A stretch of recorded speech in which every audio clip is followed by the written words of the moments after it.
Inniu tá haar céad seasca acadóir tar éis Rialtas na hÉireann stoppachar Trádáil idir Éireann agus Israel. Agus táimeigh déanamh é seo chun níos mó brú a chur Israel stoppachar an marú agus an tucra súpásach atá ag toirliú inniu i Gaza. So in Meitheamh, dear our Taoiseach on Taintas Europach Leirvas a dhéanamh Trádáil an Coin tú Trádáil atá bhaim idir an Taintas Europach agus Israel ach ní dhearna an Taintas Europach ein rud.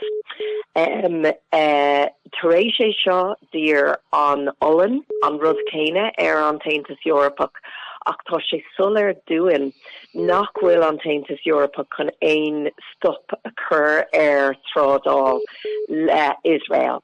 Agus sin é an réún a táid tar éis an rud seo a Rialtas na hÉireann chun massacre cearta déana na daoine atá ina chonaí Gaza.